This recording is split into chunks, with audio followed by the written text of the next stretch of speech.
Have you ever watched someone's soul break right before your eyes, only to witness it rebuild itself stronger than steel the very next day?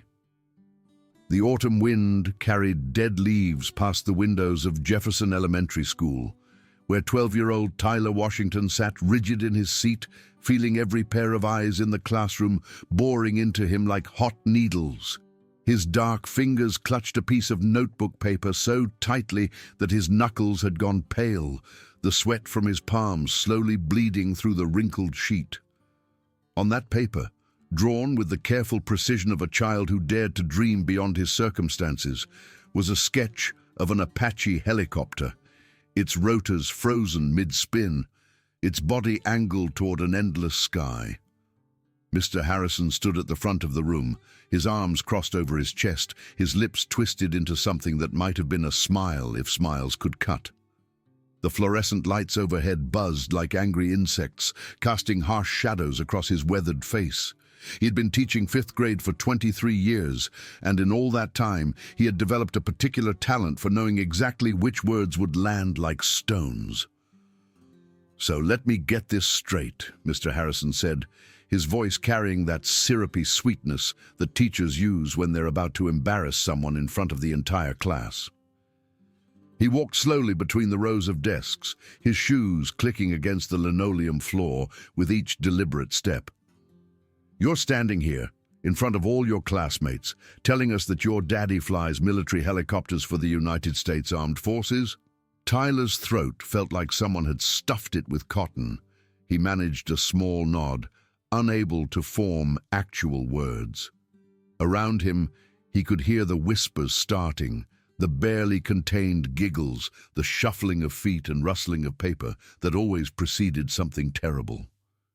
"Speak up, son," Mr. Harrison said, stopping directly beside Tyler's desk. "We can't hear you back here in the real world." "Yes, sir," Tyler managed to croak out, his voice barely above a whisper. "My dad, he's a pilot. He flies helicopters." Mr. Harrison interrupted, his voice suddenly sharp, cutting through Tyler's words like scissors through tissue paper. "Right. And I suppose next you'll tell us your mama's an astronaut and your big brother plays quarterback for the Dallas Cowboys." The class erupted in laughter, the sound washing over Tyler like a wave of hot shame. He could see Jennifer Martinez covering her mouth with her hand, her shoulders shaking. Bobby Chen was laughing so hard he had to wipe tears from his eyes. Even quiet Emma Rodriguez, who usually kept to herself, was smiling behind her textbook. Tyler wanted to sink through the floor, to disappear into the earth beneath the school, to wake up and discover this was all just a nightmare. But he remained frozen in his seat, the helicopter drawing crumpling further in his grip, its carefully drawn lines now distorted by his sweaty fingerprints and the pressure of his desperation. "You know what your problem is," Mr. Harrison said, leaning down so close that Tyler could smell the coffee on his breath, could see the small red veins spiderwebbing across the whites of his eyes. "You spend so much time making up these ridiculous stories, inventing these fantasy lives, that you forget to focus on reality. You forget to study. You forget to do your homework. You forget that there's a real world out here that doesn't care about your little fairy tales." He snatched the drawing from Tyler's hand before the boy could react, holding it up to the light like it was some kind of exhibit in a trial.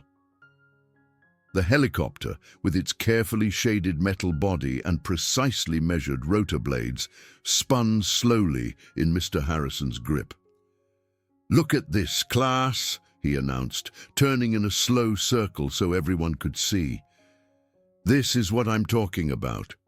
This is what happens when you let your imagination run wild instead of focusing on the fundamentals. You end up with dreams that are about as realistic as winning the lottery." He dropped the drawing on Tyler's desk with a dismissive flick of his wrist. "Boys like you," he said, his voice dropping to just above a whisper, meant only for Tyler's ears but somehow carrying to every corner of the silent classroom. "Boys from your neighborhood, with your circumstances, with your background. You don't become pilots. You need to set realistic goals. Maybe you could work at an airport someday, fueling planes, loading luggage. That's more your speed. The bell rang, its shrill cry cutting through the thick atmosphere of the classroom. Students jumped from their seats like they'd been released from cages, grabbing their backpacks and racing toward the door, eager to escape into the freedom of afternoon sunshine. But Tyler remained seated, his hands flat on his desk, staring at the wrinkled drawing that now seemed to mock him with its optimism. "Mr. Washington," Mr. Harrison called out as the last few students filtered through the door. "I expect your math homework on my desk first thing tomorrow morning, and this time I want to see actual work, not more daydreams. Understood?" "Yes, sir," Tyler whispered to the empty air. He walked home alone that afternoon, taking the long route through the park to avoid the other kids from school. The October sun hung low in the sky, painting everything in shades of amber and gold, but Tyler barely noticed. He kept the drawing folded in his pocket, too ashamed to look at it, too stubborn to throw it away. His house sat at the end of Riverside Avenue, a modest two-story with peeling blue paint and a chain-link fence that desperately needed repair. His mother's car was in the driveway. She'd beaten him home from her shift at the hospital where she worked as a nurse. Tyler could see her silhouette moving behind the kitchen window, probably starting dinner, probably wondering why he was late. He sat on the front porch steps instead of going inside, pulling the drawing from his pocket and carefully smoothing it against his knee. In the failing light, he could barely make out the details he'd spent hours perfecting: the angle of the tail rotor, the precise shape of the cockpit glass, the tiny American flag he'd added to the side of the fuselage. His father had sent him that drawing reference from overseas, along with a letter describing his latest training mission. Tyler had read that letter so many times he'd memorized every word, every description of soaring through clouds, of feeling the helicopter respond to his touch like it was an extension of his own body, of serving something bigger than himself. But now, sitting in the fading daylight with shame burning in his chest, Tyler wondered if Mr. Harrison was right. Maybe boys like him didn't become pilots. Maybe the sky was reserved for other people, people who came from different neighborhoods, people who looked different, people whose teachers smiled at their dreams instead of crushing them. "Tyler." His mother's voice drifted from the doorway behind him. "Sweetie, dinner's almost ready. You coming in?" "In a minute, Mama," he called back, his voice steady even though his hands were still shaking. That night, Tyler lay in his narrow bed, staring at the ceiling where he'd taped dozens of pictures of helicopters and fighter jets. His mother had asked him about school, and he'd lied. Said everything was fine, because what else could he say? How could he explain the weight of Mr. Harrison's words, the way they'd settled into his chest like stones? How could he make her understand that he felt like he was drowning in a room full of air? He didn't know that 1,700 miles away, his father was reading an email from Tyler's mother, her words carefully chosen but impossible to misunderstand. He didn't know that his father sat in his quarters at the military base, his jaw tight, his hands clenched into fists, planning something that would shake the foundations of Jefferson Elementary School. The next morning arrived with a sky so clear and blue it looked like it had been painted.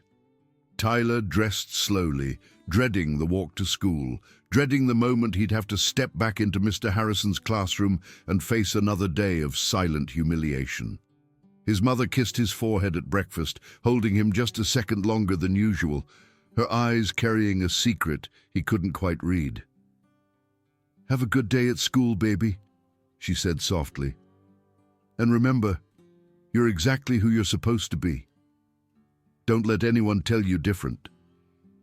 Tyler walked the familiar route to Jefferson Elementary, his backpack heavy with books he hadn't opened, homework he hadn't finished. The morning sun felt too bright, too cheerful, like it didn't understand that everything was wrong. Other kids passed him on the sidewalk, some laughing, some talking, all of them existing in a world where teachers didn't crush dreams before lunch period.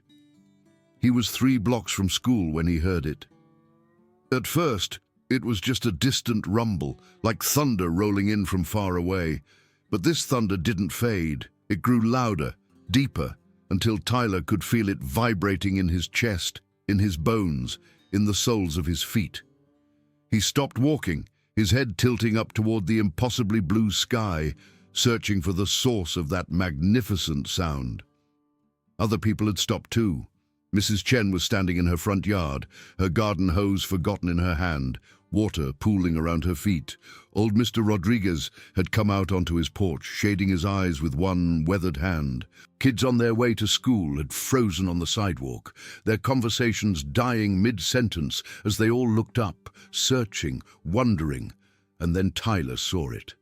It emerged from the eastern sky like something out of a dream, a massive Black Hawk helicopter, its dark body cutting through the morning air with the kind of grace that shouldn't be possible for something so large, so powerful. The rotor wash kicked up dust and dead leaves, sent small debris skittering across the street, made tree branches dance and sway. The sound was overwhelming, magnificent, a physical force that seemed to make the whole world vibrate. Tyler stood frozen on the sidewalk, his mouth hanging open, his eyes locked on that beautiful machine as it descended lower and lower until it was hovering just above the street, just 50 yards from where he stood. And then, with the kind of precision that only comes from years of training and absolute mastery, it touched down. Right in front of Mr. Harrison's house.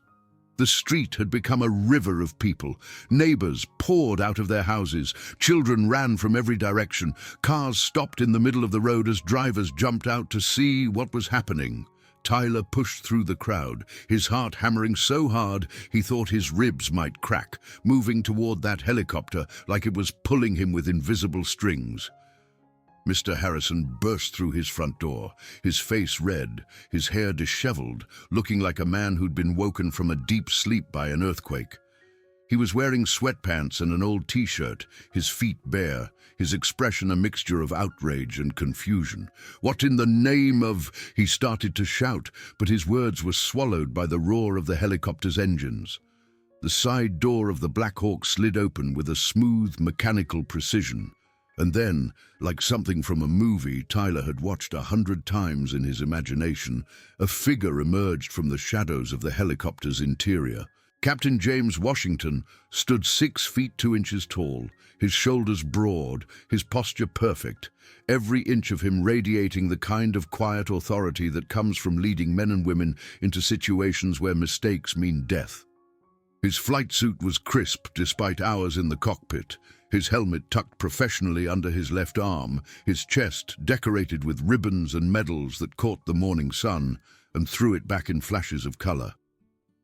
He was black, deeply, beautifully black, and he wore his skin like armor, like pride, like a declaration of everything Tyler's teacher had said was impossible. "Dad," Tyler breathed, the word barely audible over the dying whine of the helicopter's engines.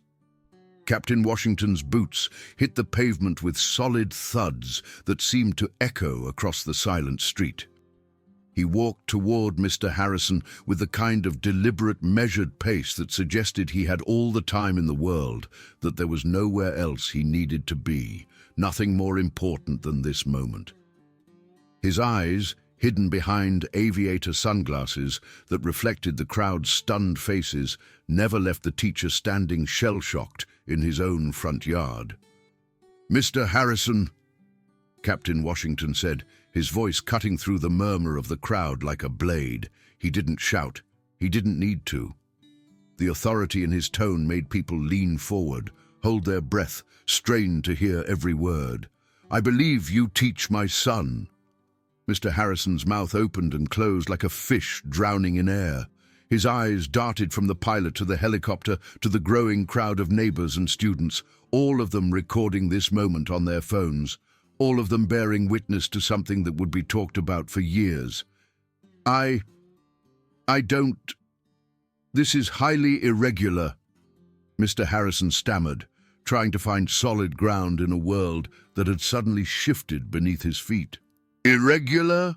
Captain Washington removed his sunglasses with a slow, deliberate motion, revealing eyes that were hard as stone. You want to talk about irregular? Let's talk about what happened in your classroom yesterday.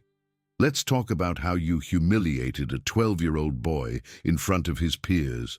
Let's talk about how you told my son that boys like him don't fly, that his dreams were fairy tales, that his background made him less than... The crowd pressed closer, a collective intake of breath rippling through them. Tyler saw kids from his class, Jennifer, Bobby, Emma, all of them staring with wide eyes, their phones held high, capturing every second. He saw Mrs. Chen drop her garden hose completely, water forgotten. He saw his mother pushing through the crowd, her eyes bright with tears, her hand reaching for his shoulder. I was simply trying to encourage realistic expectations, Mr. Harrison said, but his voice had lost its certainty, had become small and defensive. Children need to understand practical limitations. Practical limitations, Captain Washington repeated, and now there was fire in his voice, controlled but burning hot beneath the surface. Let me tell you about practical limitations, Mr. Harrison. I grew up in a neighborhood a lot like this one. I had teachers who looked at me and saw limitations. I had people who told me the sky wasn't for boys who looked like me, and you know what? I proved every single one of them wrong. He gestured toward the Black Hawk, its massive form dominating the street, its presence undeniable.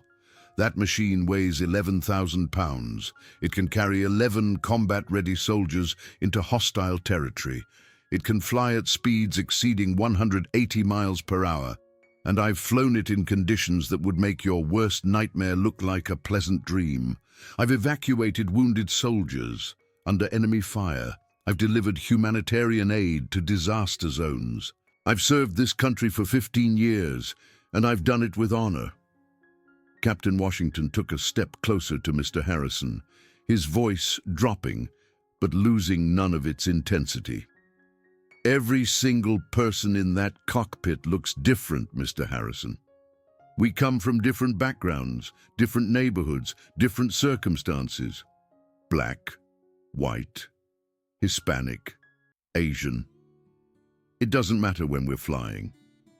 When we're in the air, we're not defined by our skin color or our zip codes. We're defined by our skill, our courage, our commitment to something bigger than ourselves. The teacher had backed up against his own front door, pressed flat against the wood, his face drained of color. Around them, the crowd had grown to include what looked like half the neighborhood. Tyler could see people filming from their porches, could hear the click and whir of camera phones capturing this moment from every angle. "You owe my son an apology," Captain Washington said, his voice carrying across the silent street. "And you owe every student in your classroom a better example of what it means to be an educator, because right now, all you're teaching them is prejudice. All you're teaching them is that it's okay to crush someone's dreams based on the color of their skin or where they come from. And that, Mr. Harrison, is a lesson this country can't afford anymore." The silence that followed was absolute, broken only by the soft tick of the helicopter's cooling engines and the whisper of wind through the trees. Tyler felt his mother's hand tighten on his shoulder, felt the weight of every eye in the crowd shifting between the pilot and the teacher, waiting to see what would happen next. Mr. Harrison's lips moved, but no sound came out. He tried again, managed a weak, I apologize. But the words sounded hollow, forced, less like genuine remorse and more like a man trying to escape a situation that had spiraled beyond his control. Captain Washington stared at him for a long moment, and Tyler could see his jaw working, could see him weighing whether to push further or let this moment stand on its own. Finally, he shook his head, a gesture of disappointment more cutting than any words could have been. "That apology isn't for me," he said quietly. "It's for my son, and every other kid you've ever looked at and decided wasn't good enough." He turned then, his eyes finding Tyler in the crowd. His expression softened, the hard lines of military bearing giving way to something warmer, something that made Tyler's chest ache with a mixture of pride and relief so intense he thought he might burst. "Come here, son," Captain Washington said, holding out his hand. Tyler moved through the crowd like he was floating, his feet barely touching the ground. When he reached his father, those strong arms pulled him close, and Tyler buried his face in his father's chest, breathing in the familiar smell of flight suit material and aviation fuel and something else. Something that just smelled like Dad, like home, like safety. "You did good," his father whispered into his hair, quiet enough that only Tyler could hear. "You told the truth, even when it was hard." That's what courage looks like. That's what being a pilot is really about. Having the guts to fly, even when people tell you you can't. Behind them, the crowd erupted, not in laughter this time, but in applause. It started with one person. Tyler thought maybe it was Mrs. Chen, and then spread like wildfire, everyone clapping, cheering, some people whooping and whistling. Kids from Tyler's class were shouting his name, their voices filled with something that sounded like awe. "Tyler, Tyler, Tyler." His father held him at arm's length, looking down at him with eyes that shone with pride.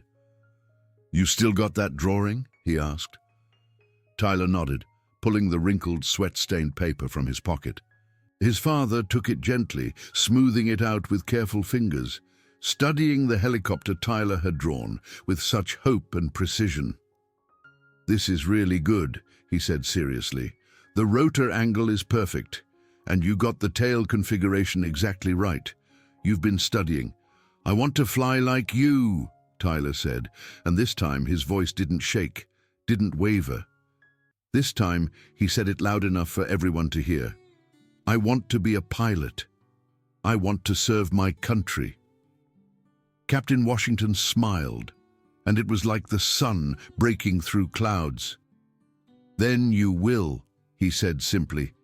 "Because the sky doesn't care about anything except whether you've got the courage to reach for it.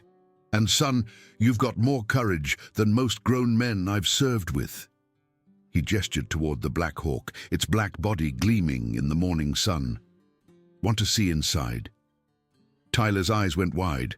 Around them, other kids pressed closer, all of them wanting to see, wanting to be part of this moment.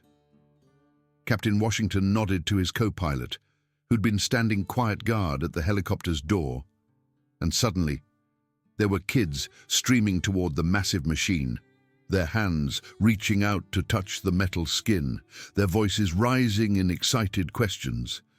But Captain Washington kept one hand on Tyler's shoulder, guiding him to the cockpit, lifting him up so he could see the bewildering array of instruments, switches, and controls.